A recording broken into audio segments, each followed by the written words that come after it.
नमस्कार दोस्तों, आप देख रहे हैं टेक टेल्स का ऑफिशियल यूट्यूब चैनल जो प्रस्तुत किया गया है सीआईटी कंप्यूटर वर्ल्ड द्वारा। पिछले वीडियो में हमने वायरस के ऊपर एक लेक्चर बनाया था और आज हम लाए हैं आपके ऊपर एक नया वीडियो जिसका टाइटल है साइबर सिक्योरिटी। इसमें हम जानेंगे साइबर सिक्योरिटी होती क्या है, इसकी ज़रूरत क्यों पड़ती है और इससे कैसे हम हैकर से बच सकते हैं। हम शुरू करें इससे पहले आप इस चैनल को सब्सक्राइब कर दीजिए अगर आपने नहीं किया है तो, क्योंकि जितना ज़्यादा आप स्टूडेंट्स हमारे इस चैनल के साथ जुड़ेंगे उतना आपको क्वालिटी कंटेंट इसमें मिलता रहेगा। तो आइए पहले समझते हैं कि साइबर सिक्योरिटी होती क्या है।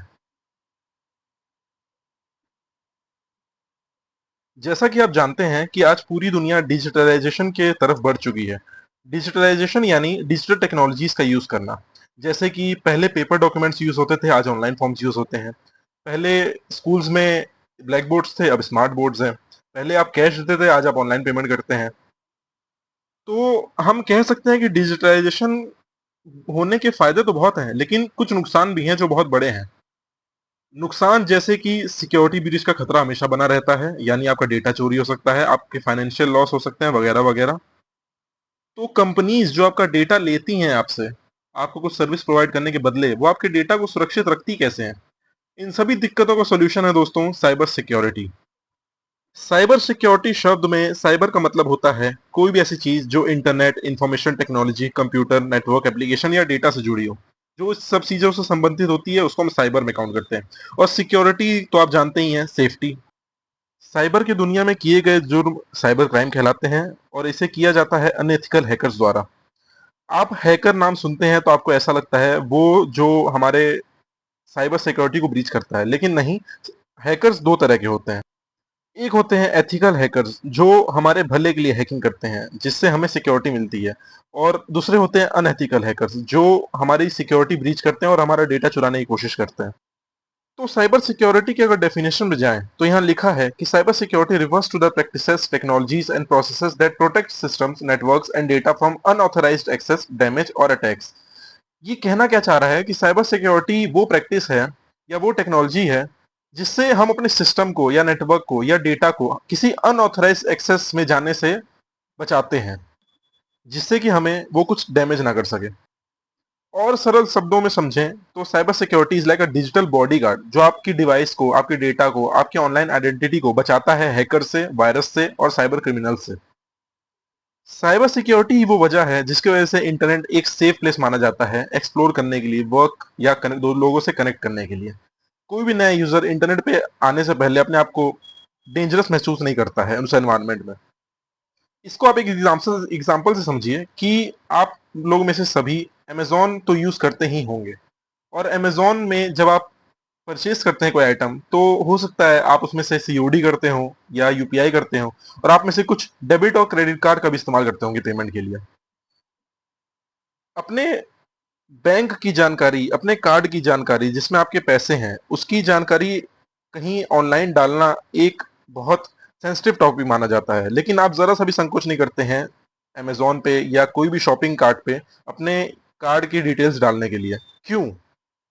क्योंकि एक भरोसा जुड़ा हुआ है हमारा इन सब एप्लीकेशंस के साथ जो हमें महसूस कराता है कि हमारा कार्ड, हमारे पैसे सेफ हैं, जिसका पूरा श्रेय जाता है साइबर सिक्योरिटी को।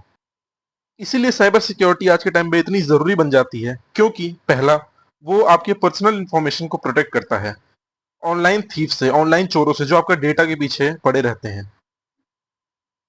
और जैसे यहाँ बताया गया है, it is essential for safe guarding sensitive personal data like social security numbers, financial records and private communications from cyber threats. अगर साइबर सिक्योरिटी ना हो तो आपके बैंक कार्ड डिटेल्स डालते ही आपका सामान बाद में आएगा, आपका बैंक अकाउंट पहले खाली होगा। जो लाता है हमें दूसरे पॉइंट पे, प्रिवेंटिंग फाइनेंशियल लॉस, जिससे हमारे पैसे सेफ रहते हैं और हमें धन की हानि नहीं होती है। Effective cybersecurity measures protect organizations from costly breaches, preventing substantial financial losses due to fraud, legal fees and reputational damage। किसी भी फ्रॉड से, किसी भी लीगल फीस के तरीके से आपको अगर कोई लूट रहा है तो उस प्लेटफॉर्म के रेपुटेशन पे बहुत डैमेज पड़ता है।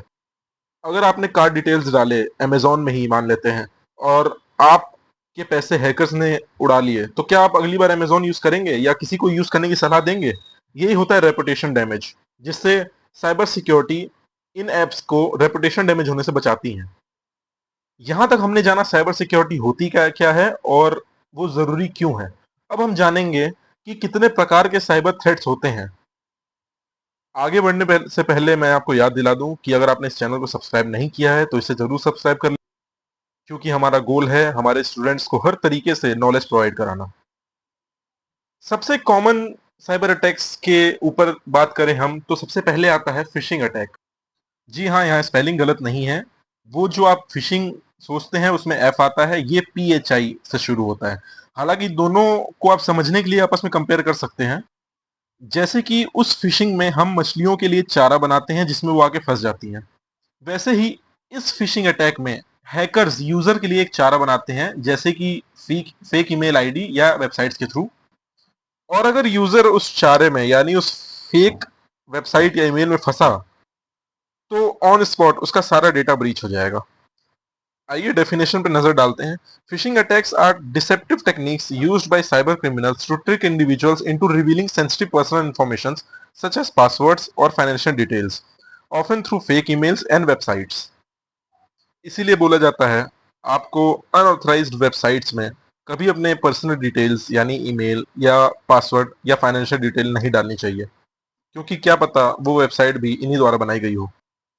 दूसरा, अगर हम बात करें मालवेयर एंड वायरस की, तो इससे पहले मैंने इस टॉपिक पे पूरा एक लेक्चर कवर कर रखा है, तो इसे समझने के लिए आप वो टॉपिक जरूर देखें। आगे बढ़ते हैं हम एडवांस्ड साइबर थ्रेट्स की ओर। ये जो सबसे बड़ा खतरा है इसका नाम है man in the middle attack. जैसे कि आप नाम से जान सकते हैं, कोई आदमी बीच में आ जाता है आपके और सर्वर के। नॉर्मली अगर आप कोई वेबसाइट या तो कोई इंफॉर्मेशन सर्च करते हैं तो आपकी इंफॉर्मेशन सीधा ट्रेवर्स होके जाती है सर्वर के पास और सर्वर से वापस आते हैं आपके पास इंफॉर्मेशन। लेकिन man in the middle attack में यूजर और सर्वर के बीच में एक हैकर बैठ जाता है, जो आपके सारे क्रेडेंशियल्स, सारे डेटा, सारे टाइपिंग, आप जो भी उसमें टाइप करके सारे डिटेल सर्वर को बता रहे हैं, वो उससे पहले इसके पास पहुंच जाती है। और आपको सुन के ही पता चल गया होगा कि ये man in the middle attack कितना खतरनाक हो सकता है यूजर के लिए। तो ये आपने समझ लिया man in the middle attack होता क्या है। अब अगला देखें तो ये है DDoS, यानी कि डिस्ट्रीब्यूटेड डिनायल ऑफ सर्विस। इसमें हैकर्स ओपन सर्वर का यूज करके आपके डिवाइस के वेबसाइट पे इतनी ज्यादा ट्रैफिक भेज देते हैं कि वो वेबसाइट क्रैश हो जाती है, जिससे कि आप उसमें अपना काम नहीं कर सकते। जैसे कि आप इस डायग्राम में देख सकते हैं, ये है हमारा यूजर, ये है हमारा वो हैकर जो एक बॉट डिवाइस यूज करके मल्टीपल डोमेन नेम सर्वर पे टारगेट करके आपके डिवाइस पे बहुत ज्यादा ट्रैफिक भेजना चाह रहा है। और इसीलिए ये भी बोला जाता है कि वो सर्वर पे आप कभी कनेक्ट ना करें जो सिक्योरिटी लेस ना हो, क्योंकि वो इन्हीं लोग के अंडर ऑक्यूपाइड हो सकता है। तो डिस्ट्रीब्यूटेड डिनायल ऑफ सर्विस यानी DDoS में हमने समझा कि एक वेबसाइट पे बहुत ज्यादा हैवी ट्रैफिक, नॉर्मल से ज्यादा, अगर कोई हैकर भेजे यूजिंग डोमेन नेम सर्वर यानी ओपन सर्वर, तो उसे ही कहते हैं DDoS। इसका नुकसान ये होता है कि फिर वो वेबसाइट नॉर्मल यूजर्स की यूज करने के लिए बचती नहीं है। आगे बढ़ते हैं कि इतने सारे खतरों से सेफ कैसे रहा जा सकता है। आगे बढ़ने से पहले मेरी स्टूडेंट्स से एक रिक्वेस्ट है कि इस चैनल को स्टूडेंट्स आपस में ज़्यादा से ज़्यादा शेयर करें, जिससे कि हमारा ट्रैफिक भी इंक्रीज हो और आप ज़्यादा लोगों तक नॉलेज पहुंच सके। तो साइबर थ्रेट्स यानी कि के खतरों से बचने के कई तरीके हैं, जिसमें से सबसे पहला और सबसे बेसिक है कि आप अपने पासवर्ड को स्ट्रांग रखें। ये किसी भी जगह लॉगिन करने की सबसे बेसिक रिक्वायरमेंट होती है कि अपने पासवर्ड को आप एक स्ट्रॉन्ग कैटेगरी में डालें। स्ट्रॉन्ग कैटेगरी में कैसे डाल सकते हैं कि कुछ लोग पासवर्ड को बहुत सिंपल रखना चाहते हैं जिससे वो याद कर सकें, लेकिन ये लॉन्ग टर्म में चल के आपके लिए बहुत नुकसानदायक हो सकता है। कोई भी वो पासवर्ड डिकोड कर सकता है, स्पेशली हैकर्स जिनका वो काम ही है। तो आप उसमें कॉम्बिनेशन यूज करें, जैसे कि कैपिटल लेटर और स्मॉल लेटर, कोई सिंबल्स। तो इससे आपका पासवर्ड की स्ट्रेंथ और अच्छी होगी और हैकर्स के पास कम चांसेस होगा आपकी डेटा, आपकी आईडी लॉगिन करने का। दूसरा तरीका है कि किसी भी सस्पिशियस एक्टिविटी पे नजर रखना। जैसे कि आजकल बहुत ज्यादा हो गया है साइबर हमला, अनएक्सपेक्टेड मैसेज आते हैं, अनरिकॉग्नाइज्ड ट्रांजैक्शन आपके में दिखाते हैं। कई बार आप लोग पे कॉल आता है कि हमने आप पे इतने पैसे भेजे हैं, जरा आप मुझे वापस कर दीजिए। ये सब चीजों से बचने के लिए आपको खुद को जागरूक होना पड़ेगा। आपको ये चीज के लिए अवेयर होना पड़ेगा कि क्या चीज फेक है, क्या चीज रियल है। और यही बात यहाँ पे कही गई है, being aware of science of suspicious activities helps user protect their information. This includes unusual account access, unexpected messages, and unrecognized transactions, prompting immediate investigation. अगर टूल्स की बात करें जो आपके ऑनलाइन सेफ्टी इंश्योर करते हैं, तो उसमें सबसे पहला नाम आता है एंटीवायरस सॉफ्टवेयर्स का। एंटीवायरस आज के टाइम में बहुत एसेंशियल हैं, जो कोई भी मालवेयर सॉफ्टवेयर, यानी कि मालवेयर जो हमने डिस्कस किया था इस वीडियो से पहले, कोई भी मलिशियस सॉफ्टवेयर होता है जो आपके डिवाइस की दुर्गति करता है, जैसे कि प्रॉपर एग्जांपल है virus. Antivirus software is essential for detecting and removing malware from devices. Malware की जगह ही आप मैलिशियस सॉफ्टवेयर भी बोल सकते हैं। Regular updates and scans ensure continued protection against the latest threats, keeping personal data safe. पिछले video में मैंने आपको बताया था कि अपने डिवाइस को हमेशा अप टू डेट रखिए, उसमें जो सिक्योरिटी पैच आते हैं उसको हमेशा करंट डे के अकॉर्डिंग अपडेट रखिए, क्योंकि जैसे समय के साथ सेफ्टी बढ़ रही है, वैसे हैकर्स की स्किल भी अपने बढ़ा रहे हैं। हैकर्स भी अपने लेवल पे इतने सक्षम होते हैं कि वो टफ से टफ सिक्योरिटी ब्रीच कर दें। आए दिन तभी हमें सुनने को मिलता है किसी बड़े सेलिब्रिटी का अकाउंट हैक हो जा रहा है, इंस्टाग्राम, किसी के यूट्यूब चैनल हैक हो जा रहे हैं। ये सब अनएथिकल हैकर्स द्वारा किया गया होता है। और यही चीज इंटरनेट का, यानी कि डिजिटलाइजेशन की तरफ बढ़ने की सबसे बड़े नुकसान है, क्योंकि आप कभी भी इंटरनेट को 100% सिक्योर नहीं कर सकते किसी से भी, चाहे आप जितने टेक्नोलॉजी एडवांसमेंट देख लें। दूसरा और सबसे पॉपुलर तरीका होता है फायरवॉल या वीपीएन्स, यानी कि वर्चुअल प्राइवेट नेटवर्क्स का यूज करना।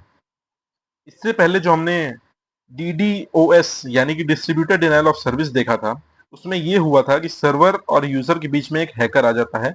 लेकिन फायरवॉल में ये होता है कि एक सेफ्टी की दीवार आपके और सर्वर के बीच में क्रिएट हो जाती है, जो हर समय मॉनिटर करती है कि सर्वर और यूजर्स के बीच में कितना आना जाना हो रहा है, जिससे कि सर्वर में ट्रैफिक मेंटेन रहता है। और दूसरी ओर वीपीएन यानी कि वर्चुअल प्राइवेट नेटवर्क एक सिक्योर और एनक्रिप्टेड कनेक्शन प्रोवाइड करता है, जिसको ट्रेस करना मुश्किल होता है। आप लोग में से किसी ने अगर वीपीएन यूज किया हो तो आपने देखा होगा कि आप इंडिया में बैठे बैठे सिंगापुर, थाईलैंड, कहीं का भी सर्वर एक्टिवेट कर सकते हैं वीपीएन का यूज करते हुए। तो इन दोनों का साथ में अगर यूज हो तो आपकी सिक्योरिटी बहुत स्ट्रांग हो जाती है, जिससे कि हैकर्स के बहुत कम चांसेस होते हैं कि आपके डेटा में घुस सके। डेफिनेशन में कहा गया है, firewalls monitor and control incoming and outgoing network traffic, while VPNs provide secure encrypted connections. Together, they enhance privacy and security when accessing the internet, especially on public networks. आखिरी और सबसे बेहतरीन, सबसे चालाक तरीका जो हैकर से बचने का होता है, उसका नाम है हनी पॉट टेक्निक। जैसे मधुमक्खियां छत्ते की तरफ आकर्षित होती हैं, वैसे ही हैकर्स बिना पासवर्ड या बिना सिक्योरिटी की वेबसाइट की तरफ आकर्षित होते हैं। उसी को मद्देनजर रखते हुए इसका नाम हनी पॉट टेक्निक यूज किया गया है। Honey pot is a decoy system और अ ट्रैप सेटअप, यानी ये एक ढाल है और हैकर्स के लिए एक जाल भी कह सकते हैं आप, टू अट्रैक्ट साइबर क्रिमिनल्स। इसमें होता यह है कि आप यानी यूजर कोई वेबसाइट या कोई सर्वर एक्सेस कर रहे हैं, उसका एक कॉपी भी इंटरनेट पे रन कर रहा होता है उसी दौरान, जो एकदम रियल वेबसाइट की तरह वर्क करता है, जिससे कि हैकर्स को लगता है कि ये वो वेबसाइट है जो जिस पे यूजर काम कर रहा है। और वो वेबसाइट की खासियत ये होती है कि वो खुली होती है, यानी कि उसमें पासवर्ड नहीं होते हैं और कोई सिक्योरिटी नहीं होती है। इसीलिए हैकर्स ऐसी वेबसाइट की तरफ अट्रैक्ट हो जाते हैं, जिससे कि हमारी असली जो वेबसाइट है जिसपे हम यानी यूजर काम कर रहे हैं वो सेफ रहती है। जैसे कि यहाँ देखिए, हमारे पास ये सेटअप था, ये यूजर है, और इसी के कॉपी यहाँ पे बनी हुई है, जिसपे हैकर अट्रैक्ट हुआ है। क्योंकि इस पे कोई सिक्योरिटी नहीं थी, तो इसको कम मेहनत करनी पड़ी, तो सीधा यहाँ जंप चला गया। और इसको ये लग रहा है कि यहाँ पे सिक्योरिटी नहीं है, इसलिए हैक करना इजी है, इसलिए यहाँ पे बहुत ज्यादा टाइम बिताता है। और हमें यही यूजर इस पे डायरेक्ट नजर रखा होता है, यानी कि सर्वर, और हैकर्स की सारी एक्टिविटी नोट हो रही होती हैं। इस चीज से हमें आगे चल के ये मदद मिलती है कि हम हैकर्स का बिहेवियर नोट करके अपने वेबसाइट को और स्ट्रांग कर सकते हैं, अपने सर्वर को और स्ट्रांग कर सकते हैं। तो हैकर्स को हनी पॉट टेक्निक यानी कि एक नकली वेबसाइट में फंसा के हम अपने असली वेबसाइट को सेफ रखते हैं। इसी का नाम है honey pot technique. It look like a real system with data but it actually isolated and monitored. इसका काम क्या होता है? Trick hackers into attacking. Hackers को लगता है कि वो खुला एक वर्नरेबल वेबसाइट पर अटैक कर रहे हैं। सेकंड, स्टडी देयर बिहेवियर, ये देखना कि वो उस वेबसाइट पे जाके सबसे पहले करते क्या है। और third, improve real system defences. जब हमें ये पता चल जाएगा कि हैकर्स सबसे पहले वेबसाइट पे क्या अटैक करते हैं, क्या उनका मेन मोटिव रहता है, तो हम अपने सिस्टम को उतना स्ट्रांग कर सकते हैं। और हम इतना इसीलिए लिबर्टी देते हैं क्योंकि इसमें कोई जरूरी इंफॉर्मेशन नहीं होती है यूजर की। ये बस एक गिमिक यानी कि डिकॉय सिस्टम होता है जिसमें हैकर घूमता रहता है, उसे कुछ मिलता नहीं है, उसके बाद वो अपने आप यहाँ से चला जाता है। बट उसने जितना टाइम यहाँ बिताया है उतना हमारे लिए काफी होता है उसका बिहेवियर जानने के लिए। A hacker accesses a honeypot system, luring them away from the real network and allowing security analysts to detect, track and thwart their movement. तो यूजर नहीं, जो सिक्योरिटी एनालिस्ट होते हैं वो इस पे नजर रखे होते हैं कि हैकर इसमें कर क्या रहा है।